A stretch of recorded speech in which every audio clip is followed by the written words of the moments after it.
Existem lágrimas que são apenas água salgada, fruto de emoções passageiras, de frustrações terrenas ou de autopiedade. Elas caem e secam, deixando a alma no mesmo estado de aridez. Mas existem outras lágrimas. Existem lágrimas que movem a mão de Deus. Essas não são lágrimas comuns.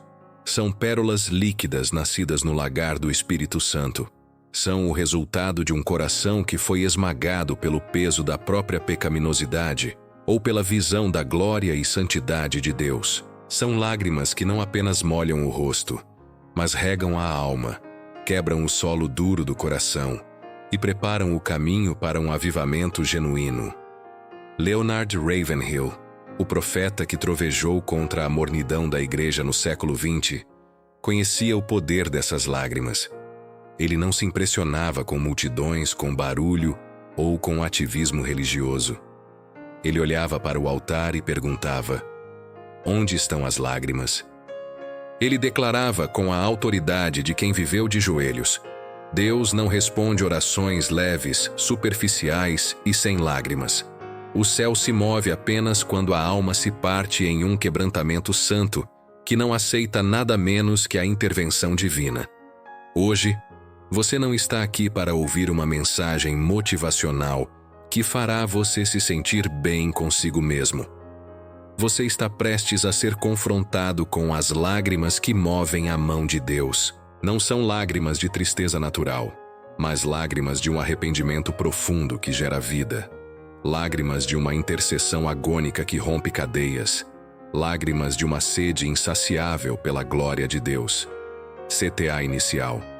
Antes de adentrarmos no Santo dos Santos deste tema, se o seu coração reconhece essa sequidão, se você anseia por um toque de Deus que vá além da superfície, eu te convido a dar um passo de fé agora mesmo.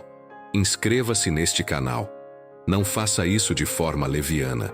Faça como um compromisso sério de buscar a verdade bíblica profunda, que confronta e transforma, em vez de se contentar com o entretenimento religioso que adormece a alma. Ative o sino para ser alertado a cada novo chamado de despertar. Deixe o seu gostei neste vídeo. Que este seja um ato profético e público, um sinal visível diante do mundo espiritual de que você está disposto a ser quebrantado por Deus, custe o que custar. Escreva agora mesmo nos comentários como um clamor urgente vindo do mais profundo do seu ser: Senhor, eu confesso a minha frieza. Dá-me hoje lágrimas que movam o teu coração e transformem a minha vida. Prepare o seu coração. O Espírito de Deus está prestes a tocar nas áreas mais profundas e intocadas da sua alma. Meus queridos irmãos e irmãs, ouçam o clamor de um coração que arde pela glória de Deus. Nós vivemos em um paradoxo terrível. Somos a geração mais emocional, mais voltada para os sentimentos, mais terapêutica da história.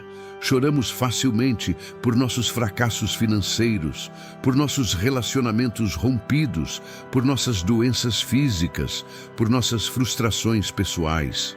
Somos rápidos em derramar lágrimas quando o nosso ego é ferido ou quando os nossos planos terrenos são frustrados. Mas, a tragédia! Somos ao mesmo tempo a geração mais seca, mais árida e mais insensível diante de Deus que o mundo já viu. Perdemos o dom sagrado das lágrimas espirituais. Onde estão as lágrimas pelo pecado que ofende a um Deus santo? Onde estão as lágrimas pelas almas que estão deslizando para o inferno a cada segundo? Onde estão as lágrimas pela falta de santidade na igreja, que deveria ser a noiva imaculada de Cristo? Onde estão as lágrimas pela ausência terrível e manifesta da presença de Deus em nossos cultos?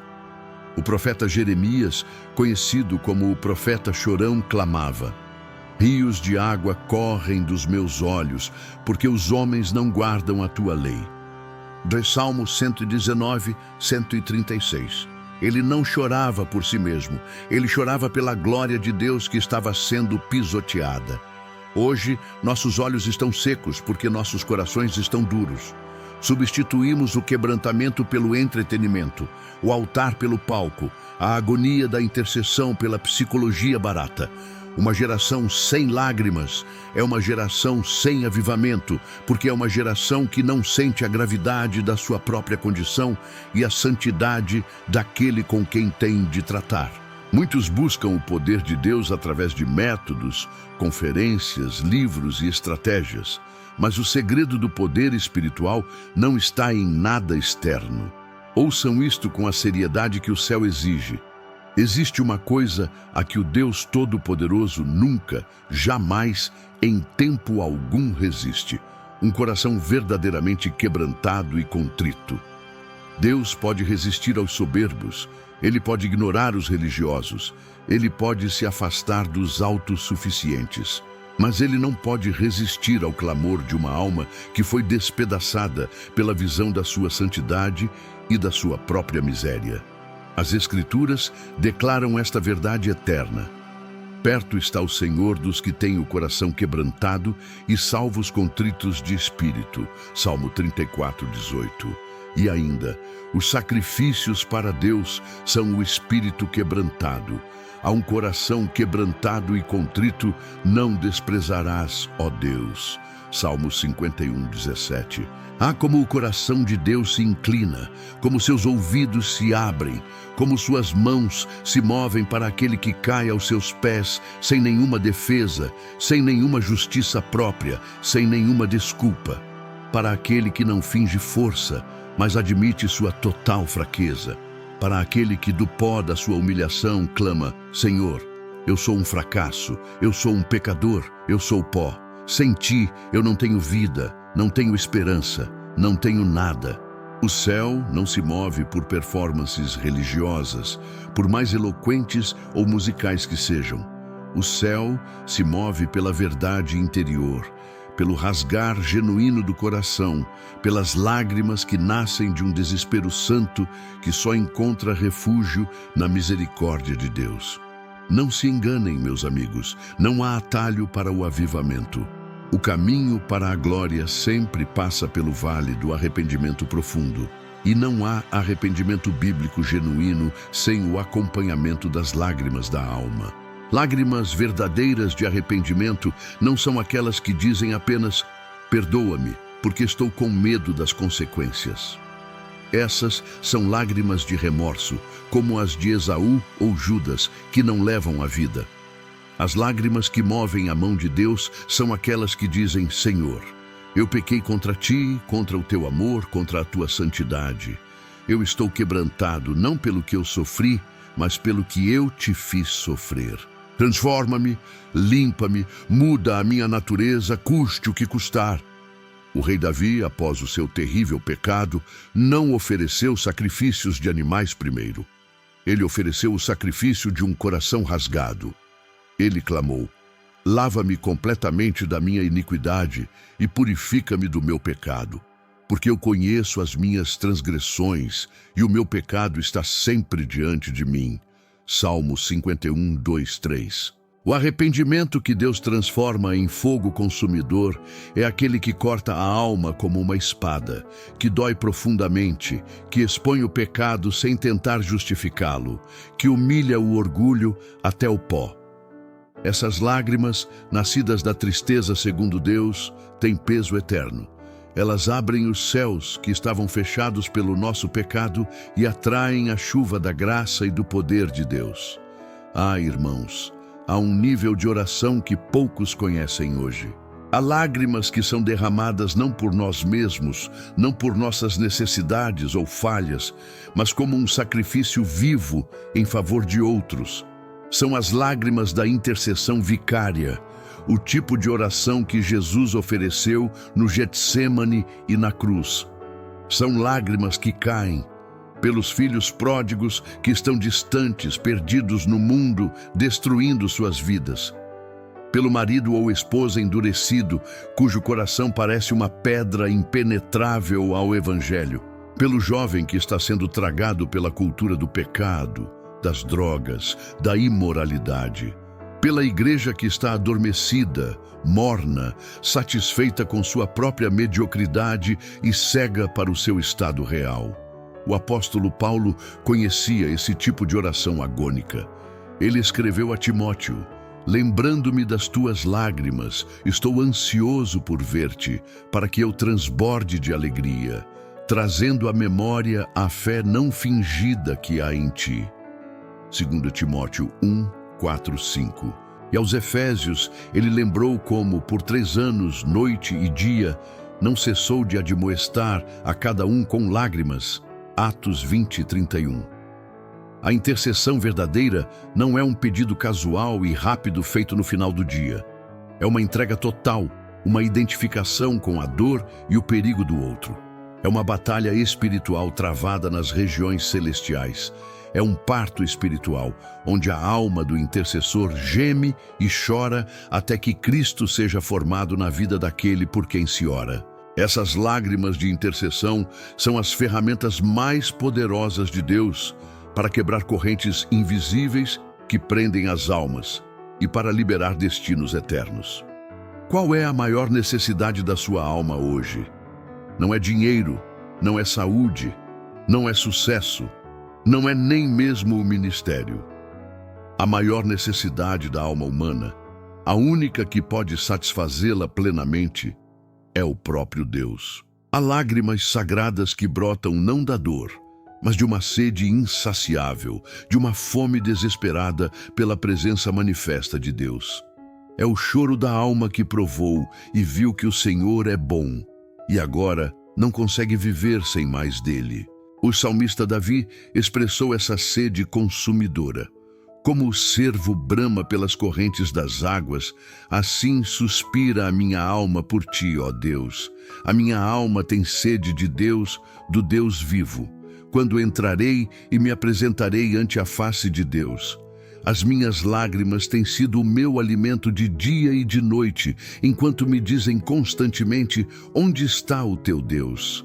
Salmo 42, 1, 3. A alma que chora por Deus, que não se contenta com rituais, programas ou bênçãos secundárias, está mais perto do avivamento do que 1000 igrejas que cantam, pulam e gritam sem ter fome real dele. Essas lágrimas dizem ao céu: Senhor, eu não quero só as tuas bênçãos, eu não quero só as tuas respostas, eu não quero só os teus dons. Eu quero a ti, eu quero a tua face, a tua glória, a tua presença, ou eu morro aqui neste deserto. E Deus, que é a fonte da água viva, nunca, jamais recusa essa sede que Ele mesmo colocou no coração humano. O maior perigo da vida cristã não é a perseguição, não é a tentação, não é nem mesmo o diabo. O maior perigo é o endurecimento espiritual. É o processo lento e sutil pelo qual a alma se acostuma com as coisas sagradas, se acomoda à sua própria mornidão, se dessensibiliza à voz do Espírito Santo e à realidade do pecado. É quando a palavra de Deus é lida sem tremor, quando o pecado é cometido sem dor, quando a cruz é contemplada sem emoção. Nesse contexto de frieza generalizada, as lágrimas espirituais são um sinal vital precioso. Elas são o sinal de que o Espírito Santo ainda não desistiu de você. Elas são a prova de que a consciência ainda não foi totalmente cauterizada. Elas mostram que o coração de pedra ainda pode ser transformado em coração de carne. As lágrimas são a evidência de que o céu ainda pode falar e ser ouvido lá dentro. Elas mostram que a alma, apesar de tudo, não está morta, mas apenas dormindo, e que ainda pode ser despertada pelo toque de Deus. Não despreze suas lágrimas. Elas podem ser o último recurso de Deus para salvar sua vida espiritual da ruína total. Não se iludam. Lágrimas que não levam à mudança de vida são apenas sentimentalismo religioso, e Deus não se impressiona com isso. Mas onde há lágrimas verdadeiras, nascidas do Espírito, haverá inevitavelmente transformação radical. As lágrimas que Deus honra e recolhe no seu odre não são estéreis. Elas são sementes de poder. Elas quebram o poder de pecados habituais que pareciam invencíveis. Elas restauram relacionamentos quebrados pelo orgulho e pela falta de perdão, trazendo reconciliação. Elas despertam a consciência adormecida para a realidade da eternidade e do juízo. Elas reacendem a chama da oração que havia se apagado no altar do coração. Elas fortalecem a fé para crer no impossível e enfrentar gigantes. E, finalmente, elas são o estopim que detona avivamentos que mudam cidades e nações. Quando o coração chora de verdade diante de Deus, o céu não fica em silêncio. Deus age. Quando a alma se derrama como água diante do Senhor, Deus desce com fogo e poder. Essas lágrimas não caem na terra para serem esquecidas. Elas caem nas mãos daquele que vê em secreto e que recompensa publicamente com a sua glória manifesta. Olhem para a história da redenção. Olhem para os momentos em que Deus interveio poderosamente na história humana para salvar, libertar e avivar. Vocês verão um padrão inegável. A história sempre mudou através de homens e mulheres que souberam chorar diante de Deus. O inferno não teme pregadores famosos, teólogos brilhantes ou grandes estrategistas eclesiásticos. O inferno treme diante de intercessores anônimos que sabem lutar com lágrimas no lugar secreto. Olhem para Ana, uma mulher estéril e desprezada. Ela chorou e derramou sua alma diante do Senhor no templo, e suas lágrimas moveram a mão de Deus para lhe dar Samuel, o profeta que mudaria o destino de Israel. Olhem para Jeremias, o profeta que chorou sobre a ruína de seu povo. Suas lágrimas foram o testemunho de Deus em uma geração apóstata e preservaram um remanescente fiel. Olhem para Jesus, o Filho de Deus. Ele chorou no túmulo de Lázaro e a ressurreição veio. Ele chorou sobre Jerusalém, revelando o coração do Pai. Ele ofereceu, nos dias da sua carne, orações e súplicas com grande clamor e lágrimas, e foi ouvido quanto ao que temia, Hebreus 5:7, conquistando a nossa salvação eterna. Olhem para os discípulos no cenáculo. Eles perseveraram em oração e súplica, certamente com muitas lágrimas de arrependimento e anseio, até que o Pentecostes rompeu e o mundo foi virado de cabeça para baixo. As grandes obras de Deus na história nunca começaram com comitês, planos ou estratégias humanas. Começaram com um coração quebrantado, com um joelho dobrado e com olhos molhados de lágrimas. Uma alma que sabe chorar diante de Deus em total dependência tem mais poder espiritual do que 10.000 religiosos satisfeitos e autossuficientes. Meus amados irmãos e irmãs, permitam-me concluir com toda a seriedade que o Espírito Santo coloca em meu coração neste momento.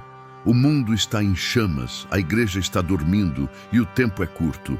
Nós não precisamos de mais entretenimento, precisamos de quebrantamento. Nós não precisamos de mais risadas superficiais, precisamos das lágrimas que movem a mão de Deus. Essas lágrimas não são algo que você possa fabricar com emoção humana. Elas são um dom do Espírito Santo, e elas só fluem de um coração que se entregou totalmente, sem reservas ao Senhor. Se esta palavra foi hoje como um espelho que mostrou a aridez da sua alma, se algo dentro de você despertou do sono da morte e clama por vida, se o Espírito Santo falou fundo ao seu coração, chamando-o de volta ao altar do quebrantamento, então obedeça ao chamado divino agora mesmo. Não endureça o seu coração. Inscreva-se neste canal, não como um ato passivo, mas como um compromisso sério e deliberado de buscar continuamente a verdade bíblica que desperta, confronta e quebranta a alma, em vez de se alimentar da palha do mundo. Deixe o seu gostei, like. Que este simples ato seja um sinal público e profético diante de Deus, dos anjos e dos demônios, dizendo: Senhor, eu estou cansado da minha frieza. Eu quero que o meu coração volte a sentir, a quebrar, a chorar pelo que realmente importa para ti. Comente agora mesmo com toda a sinceridade da sua alma: Senhor, eu confesso a minha sequidão. Tem misericórdia de mim. E dá-me hoje as lágrimas que movem o teu coração e trazem o teu avivamento para a minha vida. E, finalmente, como um ato de fé, obediência e amor pelas almas que estão perecendo ao seu redor, compartilhe este sermão urgente com 3 pessoas que o Espírito Santo colocar em sua mente agora mesmo. Pessoas que você sabe que precisam desesperadamente voltar ao lugar de quebrantamento diante de Deus. Quando você compartilha esta mensagem ungida, você não está apenas enviando um vídeo, você está enviando uma semente de avivamento, uma faísca do fogo do céu, um chamado divino que pode despertar outra alma para a eternidade. Que Deus te visite no lugar secreto como nunca antes. Que o Espírito Santo te quebre, te restaure, te reacenda e te encha com a sua paixão. E que as suas lágrimas, derramadas no altar de Deus, sejam o início de um avivamento verdadeiro e poderoso em sua vida, em sua família e em nossa geração. Amém e amém.